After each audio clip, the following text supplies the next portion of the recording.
Hello po, Ate Jana, kamusta ka na po ngayon? Ito po, siya, mas ano naman, mabuti naman. Tsaka okay naman ngayon kasi nakakainom na ako ng gamot. Pero parang mas pumayat ka kumpara nung una kitang nakita. Oo, pumayat po talaga ako, sir. Bali, ilan yung naging timbang mo ngayon kumpara nung nakakaraang buwan? Dati po 60, ngayon 37 lang. Malaki yung binagsak ng timbang mo. Na schedule na po ba yung opera nyo? Sabi po ng doktor sa Martista po, pupunta na daw po ako dun sa PJG Hospital. Sa ospital. Tapos ngayon, meron pa naman bagyo. Oo. Dapat ma-schedule po agad para naman pag nag-travel kayo, hindi kayo mahirapan. Oo. Sa PJG din po kayo operahan. Oo. Bali, magbibigay po kami ng konting tulong pandagdag po sa operasyon nyo.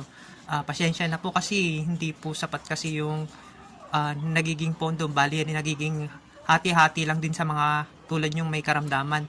Ganun po ang nangyayari. Okay lang po yan, sir. Basta may maibigay kayo.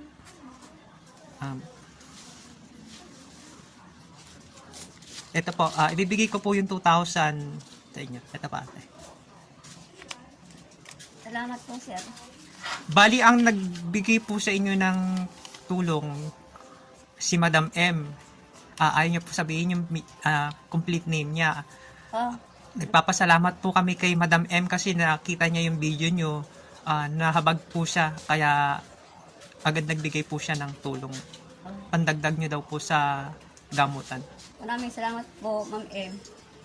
Sa binigay mo sa akin. Si Lord na lang bahala sa iyo. Sana ate, gumaling ka. Lakasan mo lang po yung loob mo para sa pamilya mo. Isipin mo lagi na gagaling ka para tuloy-tuloy po yung recovery in case na dumating po yung operasyon niyo po. Oo, sir. Nagpapasalamat po kami kay Madam M kasi nagbigay po siya ng tulong kay Ate Jo na pandagdag po sa gamutan niya kasi by Tuesday, sabi po ng doktor niya, Admit. ma-admit na po siya sa PJG sa Cabanatuan City. Ooperahan na po siya. God bless po ate. Lakasan mo po yung loob mo para sa pamilya mo. Oh, sir. Yun na lang po at maraming salamat. Maraming salamat din po, sir. Ingat po kayo palagi. Oh, salamat.